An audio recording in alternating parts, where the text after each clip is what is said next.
لو أنزلنا هذا القرآن على جبل لرأيته خاشعا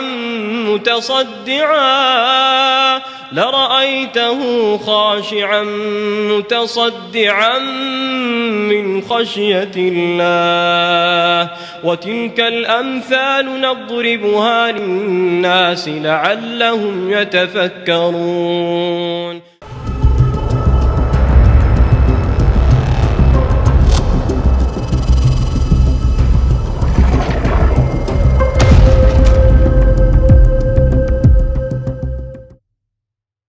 Assalamualaikum semua geng puaka, apa khabar? Aku harap korang sentiasa berada dalam keadaan sihat dan ceria selalu. Dan kita masih lagi dalam malam puaka.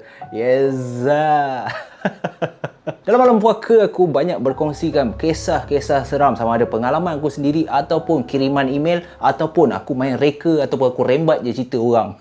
Suka hati aku je. So kepada korang yang mana belum subscribe, tekanlah button subscribe and show your support kepada Zaf Channel. Dan aku nak ucapkan terima kasih banyak-banyak geng puaka yang dah setia sejak permulaan Zaf Channel sehinggalah sekarang. Dan seperti yang korang nampak, aku berada di studio yang lain, bukan lokasi yang sama, kerana ada sesuatu yang berlaku kepada aku. Benda ni dah lama dah tak berlaku, tetapi baru-baru ni ada benda yang agak menyeramkan yang aku bakal kongsi dengan korang sebelum aku mulakan kisah pada malam ni. So tak nak lengah masa, malam ni aku dapat kiriman. Kita masih lagi dalam segmen asrama, tetapi apa yang menarik adalah plot cerita ni lain daripada lain. So kalau korang dah bersedia, tak nak lengah masa guys, kita teruskan dalam malam puaka. Wah, macam ni kan, macam apa, nasyid kan, goyang-goyang macam tu kan.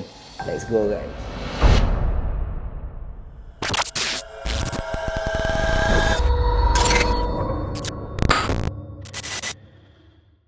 Sebelum aku mulakan kisah pada malam ni, aku just nak selit sedikit pengalaman aku yang kejadian yang baru berlaku 2 hari lepas. So 2 hari lepas adalah hari Jumaat. Macam hari ni aku buat rakaman ni, macam sekarang yang korang tengok ni adalah hari Ahad. 2 hari lepas hari Jumaat tu, biasalah setiap malam Jumaat aku dengan isteri aku selalunya kita orang akan spend time dekat rumah layan Netflix, ataupun tengok cerita apa-apa yang menarik kan. Punyalah banyak kisah ataupun cerita yang menarik yang tak berapa nak seram.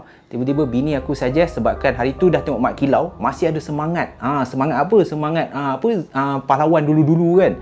So lepas tengok Mat Kilau, isteri aku ajak kita tengok balik cerita-cerita lama. Cerita lama cerita apa? Percintaan di antara Hang Tuah dengan Puteri Gunung Ledang. Yang M. Nasir dan Tiara Jacqueline berlakon tu. Bini aku decide nak tengok Puteri Gunung Ledang. Time tu dah pukul 9 malam dah, hari Jumaat. Kau bayang, pisang tak pisang kan. So sedang tengok tu, dah halfway cerita, time tu pun dah pukul 11 macam tu. Tiba-tiba bini aku cakap, Yang, jomlah kita masak nugget kan. Sambil tengok Puteri Gunung Ledang ni sedap sikit makan nugget kan. Perut pun tengah lapar apa semua. Dan kalau korang nak tahu, aku selalunya dalam bilik utama pun ada TV. Dekat ruang tamu pun ada TV. So selalunya ayah aku akan tengok TV, wrestling ke apa semua dekat ruang tamu. Aku pula dengan bini aku time tu tengah layan Puteri Gunung Ledang dalam bilik kita orang. So dah halfway tu nak masak nugget, pergilah dekat dapur. Lepas tu time pergi dekat dapur, tiba-tiba ayah aku pun datanglah dekat kita orang kan. Ayah aku tegurlah, korang ni dah malam pun lapar lagi masak apa ni? Aku cakap masak nugget apa semua kan. Aku siap offer ayah aku tak nak. Tiba-tiba yang menyeramkan, ini yang menyeramkan, ayah aku tiba-tiba dia cakap, korang buat apa dalam bilik? Bertukang ke apa?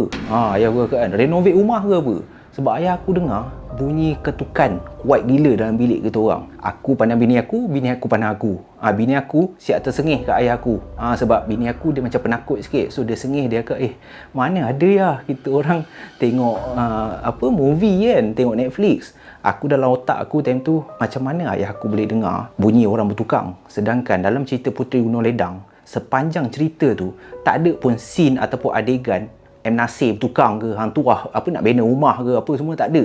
Bunyi-bunyi bertukang tak ada. Tetapi ayahku cakap daripada ruang tamu tu dia boleh dengar seolah-olah macam bini aku dengan aku dalam bilik tu tengah bertukang. Dia dengar bunyi orang ketuk-ketuk dinding kuat gila. So itu agak menyeramkan, yang baru saja berlaku 2 hari lepas. Jadi kalau korang semua nak tengok cerita yang Puteri Gunung Ledang ke ataupun kisah apa-apalah yang ada bacaan mantra siam ke apa kan, walaupun tak betul, tetapi orang cakap cerita-cerita cerita macam tu, bagi aku sendiri lah, bagi pandangan aku, orang cakap cerita yang memanggil. Kalau boleh cerita-cerita macam tu, elakkan tengok tengah malam, especially malam Jumaat ke apa kan. Oi, pisang mat. Better lah malam Jumaat kau pergilah spend time dengan bini kau, main aktiviti lain, badminton ke kan. So selepas aku dah terkena tu hari Jumaat lepas, sebab itulah korang tengok macam sekarang ni aku berada di studio yang lain, bukan dekat bilik utama, sebab aku takut kalau benda tu lebih teruk kan, gangguan tu lebih teruk sampai menyebabkan isteri aku takut, aku tak nak. So sebab itulah aku harap korang redha lah dengan setup apa macam hari raya macam ni kan. Aku redha je. Aku harap korang dapat mood seram tu. Tetapi yang penting kisah pada malam ni. Okey, dah habis dah cerita aku. Kisah pada malam ni, aku dapat kiriman email hari tu. Tengah lepak-lepak, tiba-tiba ada email masuk seorang brother. Lebih dikenali sebagai Jeman. Jeman ni cakap, kejadian ni berlaku pada tahun 2004. Dan pada masa tu, tahun 2004 tu Jeman ni masih muda lagi. Sekarang dia dah 40 lebih. Tetapi pada masa tu dia masih lagi merupakan salah seorang pelajar di universiti ataupun di college yang terletak dekat area Pahang. Dia tak nak aku sebutkan universiti ataupun college mana, korang sendiri fikir. Tetapi kejadian ni berlaku adalah kejadian yang Jeman ni nak berkongsi dengan semua geng puaka. Jadi aku harap korang terhibur dengan pengalaman. Tak tahulah betul ke tak, yang penting jangan taksub. Okey, anggaplah sekadar hiburan dan kita ambil saja segala pengajaran yang Abang Jeman ni sampaikan. Jadi pada tahun 2004 tu, kejadian ni berlaku. Pada masa tu Abang Jeman ni dia duduk asrama, dia tinggal asrama. Jadi untuk pelajar asrama adalah kebiasaannya apabila setiap kali cuti semester, Abang Jeman ni akan balik ke rumah dia lah. Dan Abang Jeman ni rumah dia dekat area Petaling Jaya. Apabila cuti semester pada masa tu, Abang Jeman pun daripada kolej dia dekat Pahang tu, dia pun baliklah ke rumah dia. So apabila dah balik kat rumah dia, beberapa hari lepas tu, contoh cuti semester dia 2 minggu lah kan. Standard lah apabila kau sebelum ni duduk asrama, lepas tu kau dah balik, time tu lah kau nak spend time, nak pergi berjalan ke, nak pergi mana-mana lah. Dan Abang Jeman ni pula, kebiasaannya setiap kali dia balik, dia memang ada geng dia, geng lepak. Geng lepak malam, standard lah tu kan, isap shisha ke apa kan. So dia pergilah dekat area Subang Jaya, SS15, korang tahulah kan. Yang macam lagu Joe Flizzo tu kan, budak Subang Jaya memang ada gaya, macam hari-hari hari raya. Macam tu lah. Pada satu hari tu dia lepak lah dengan member-member dia dekat kedai makan tu. Tengah borak-borak apa semua, salah seorang member dia yang dinamakan Faizal. Faizal ni di kalangan member Abang Jeman ni, dia yang paling tua lah. So tengah lepak tu, berborak, si Faizal ni pun cakap lah kat Abang Jeman, dah lalang kau tengah cuti semester ni kan, kita pun tak tahu nak buat apa kata kita pergi, yalah have fun lah mana-mana kan, Sawit Legun ke, piknik ke. So time tu, dekat kedai makan tu, Abang Jeman lepak bersama 4 orang kawan dia. Abang Jeman, Faizal, Khairi dan juga girlfriend si Khairi ni bernama Rosalinda. Jangan tanya aku kenapa nama girlfriend si Khairi ni macam Spanish. Maybe dia dapat dekat Spanish ke apa, aku tak tahulah. Tetapi dikatakan girlfriend dia ni daripada Kok Diang je. Tetapi nama Rosalinda. Standard lah budak Subang kan. Nak up sikit lah. So tengah lepak-lepak macam tu, berbincang-berbincang sama ada nak spend time dekat Sawit Legun ke nak pergi mana. Tiba-tiba Abang Faizal ni cakap, apa kata kita pergi piknik? Kita pun dah lama dah tak piknik kan. Daripada kita asyik lepak je kan, kat Subang Jaya boring lah. Kita pergi piknik. Fikir pula nak piknik kat mana. So dah bincang-bincang apa semua setuju. Sebab Abang Faizal cakap dia ada satu tempat yang dia pernah pergi piknik bersama kawan-kawan ataupun geng-geng dia dulu, tetapi dia lama dah tak pergi. Cumanya dia cakap dekat situ kita tak perlu nak spend duit banyak, sebab tempat tu berdekatan dengan tempat kita tinggal ni. Tak perlu nak pergi Langkawi ke kan. Lagi-lagi pula, yalah masih muda, duit pun tak banyak lagi kan. Tempat tu adalah di Ulu Rening.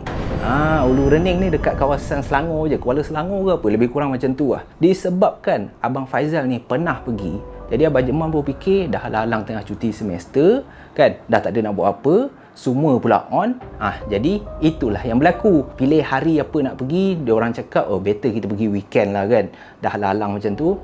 Dan diorang tak risau sebab Faizal ni cakap dia tahu lokasi tu sebab dia pernah pergi, dan insya-Allah tempat tu selamat untuk diorang have fun, pergi camping, piknik ke apa kan.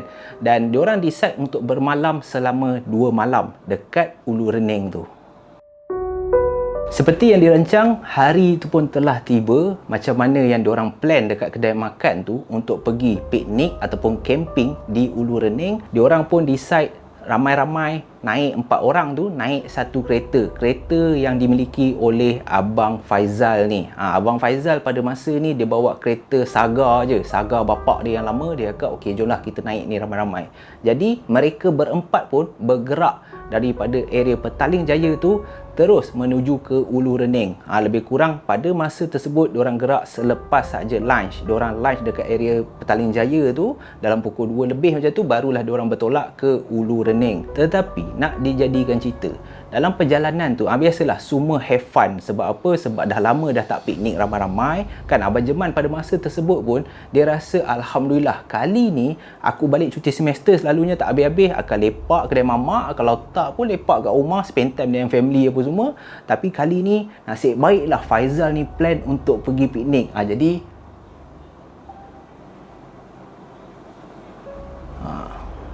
jap, kita sambung lepas ni guys. Bismillahirrahmanirrahim. Jadi disebabkan dah excited macam tu dalam perjalanan, semua berborak sakan kan, have fun apa semua. Dah lama dah kita tak camping apa semua. Abang Jeman pun excited gila nak pergi, tak sabar nak sampai ke Ulu Rening ni. Sebab Abang Jeman nak tahu sama ada betul ke apa yang Faizal ni kata. Tempat tu memang cantik, boleh mandi sungai, siap ada jabatan gantung apa semua kan.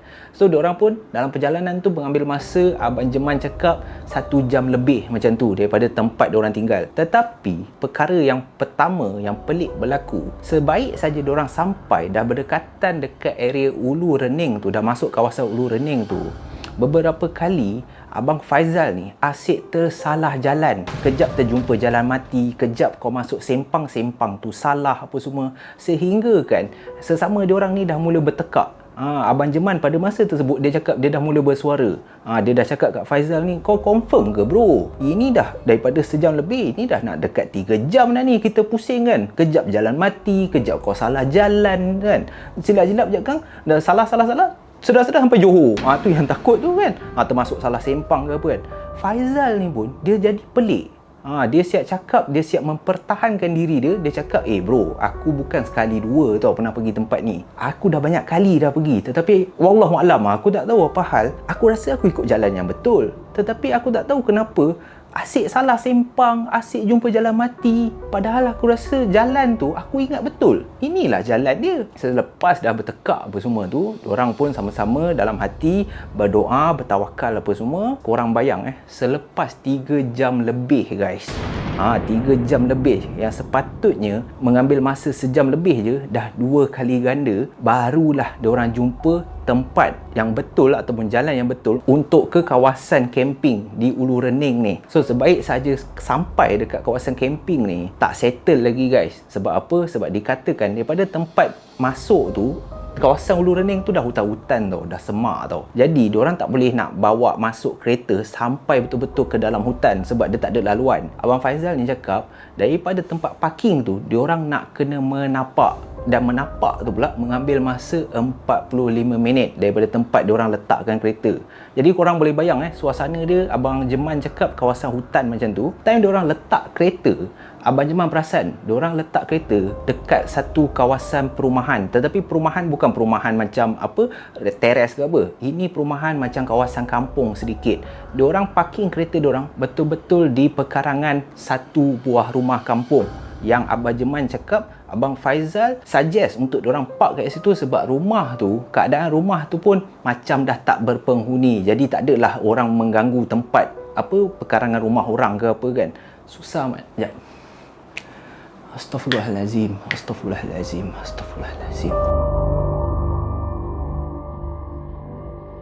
Allahu Akbar, Allahu Akbar, Allahu Akbar, walillahil ilham. Okey guys, aku nak minta maaf. Pertama sekali aku nak minta maaf dahulu. Aku rasa aku tak dapat nak teruskan kisah ni pada malam ni disebabkan ada beberapa benda yang mengganggu aku sekarang ni. Mengganggu daripada segi emosi, mengganggu daripada segi kelancaran cerita aku. Sebab itulah kalau korang nampak keadaan aku sepanjang aku cerita daripada permulaan tadi, aku macam tak selesa. Korang boleh nampak muka aku tak berapa nak selesa kan. Terutama sekali sebabkan kalau korang nak tahu, di belakang bilik aku total gelap sekarang ni. So aku harapkan lampu depan ni je tau. Tetapi bila aku